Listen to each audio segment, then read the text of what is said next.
Hey everybody, Brian Good here. A lot to cover as we, of course, continue on through Derby Week. First off, we've had some showers that have attempted to move into the area. A lot of you saw that little band of rain over Indiana at one point this morning. It looked like a tornado. But it was just the rain falling from the cloud vertigo. Didn't make it to the ground level because the ground level is so dry. The tree line basically and below, too dry, eats those raindrops alive. So still running a rain chance. Spotty one for Indiana, but overall the dry air is going to win out. In fact, we'll get back into some sunshine off and on as we head through the day. I mean, we'll be right on the edge here in Louisville, so we'll kind of be partly cloudy at times. We may go mostly sunny, then we may go back to overcast for like an hour, and then we're back to partly sunny. It's going to be back and forth. But it's that wind flow out of the northeast that will likely keep us in check temperature-wise, but we still have a chance to get to 70. We got 68 in now, but if we get more of those sun spots mixed in here versus the clouds, easily could hit 70, which would be great for the steamboat race itself.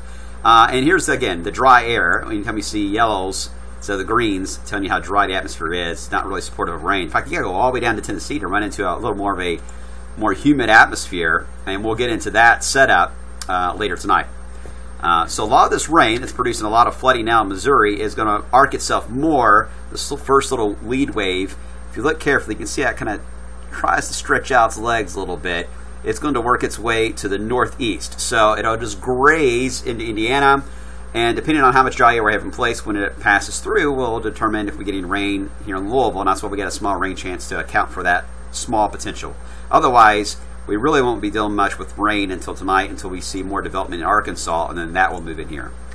So, with the potential for such heavy rain, flash flood warnings in effect. This is an area in green. Flash flood watches are out already. They've been inundated with several inches of rainfall and flooding. I'm sure you've seen this on the national news. Even locally, we've had problems in Indiana.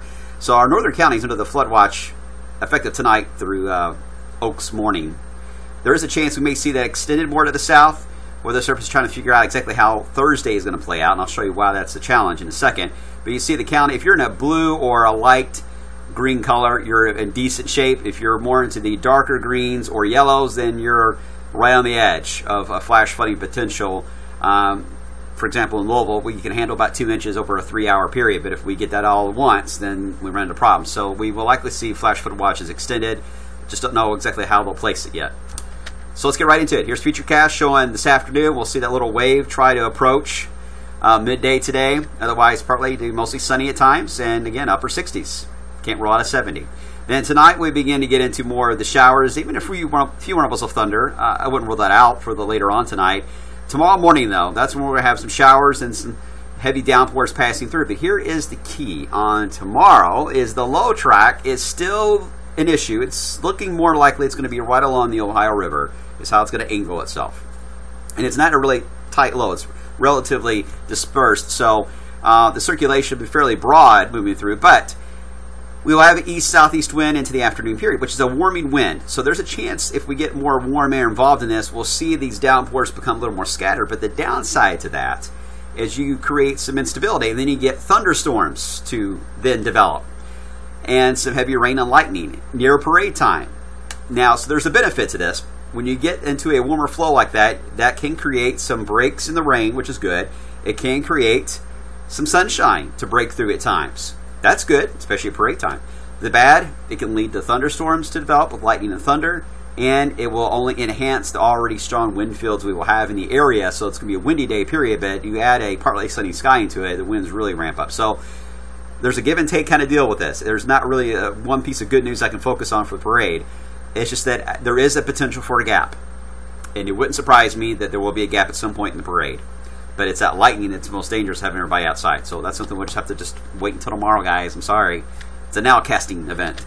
And then we'll get on the backside of the low as we head into Thursday night into Oaks, of course. So when we look at the ensembles from the Shref, you can see how it's a pretty good idea of 60s for highs today. But you see how some of the models try to take us into the 70s tomorrow afternoon in those breaks with some sunshine, where the others keep us a lot cooler into the 50s, lower 50s. So the models are struggling on how this will play out in the afternoon period without getting any sun at all to break through that cloud deck. So, and for obvious reasons. But when we look at the soundings, we're not really looking at severe weather because, yeah, the wind fields are strong aloft, but the instability, which is this yellow line, see this gap between the yellow and the red, right into there. We call that skinny cape, if you will, and it's elevated. It's not all the way down to the ground level. So the chance for those strong winds to get pushed down to the ground level is pretty slim. It's possible, but slim. But we're not looking at a significant issue when it comes to severe weather. But the lightning, I think, is going to be the problem. So let's look at the wind fields. Wind, these are potential wind gusts, by the way. See this afternoon, east-northeast wind down the river, right in the smack in the face of the boats. And then we may some strong winds with some downpours tonight that approach from south. That's kind of iffy if they even move through. Otherwise, we'll start off relatively quiet with the winds early tomorrow, but then as we get into the afternoon period, when we get more of those sun breaks to develop and those thunderstorms, then we run into wind gust potential over 35 miles per hour in some cases, and that will cause a problem for the balloons. Then the winds relax for Oaks morning, but you see what happens, and the model stops here. But you can see what happens. The stronger winds on the backside of the low are just waiting for us. And of course, they will be here on Oaks Day, along with light rain and drizzle and chilly air. All right, rainfall totals just for this Thursday event. You see why Indiana's under the flash flood watch, but you also see those pockets of inch-plus totals in areas where thunderstorms form. And it's not going to be exactly like this in the map, but that's why it's going to be hard to place where the flash flood watch will have to be extended, because it will vary on whether thunderstorms form. Not an easy job for the Weather Service on that one. All right, let's look at Friday. Again, we'll be on the backside of the low, so it'll be breezy. We'll have these occasional showers and drizzle. It's not going to be a steady, heavy rain all day kind of thing, but it is going to be more of an annoying rain. And we've had years like this, all right? We will likely get a break for Derby morning, but then this little backlash that comes in for Derby itself is where the models have been trying to speed that up into about mid-Saturday afternoon, and then maybe a break as we get into Saturday late afternoon near the race, which is, I believe, about 6:50 this year. There's good and bad on that. Now, if you get this little band of rain in the afternoon, there's going to be a cloud deck before it and a cloud deck after it. So, given that idea, most of the day will end up cloudy. And the rain part would only be a small percentage of it, a brief period of showers. However, if it does arrive earlier, then if we can get that second part of the cloud deck, the back part of it, to the south quick enough, we may break out into a beautiful sunset right at the race. Wouldn't that be nice when Mile Kentucky Home is playing? Maybe I'm dreaming. But I wouldn't rule it out.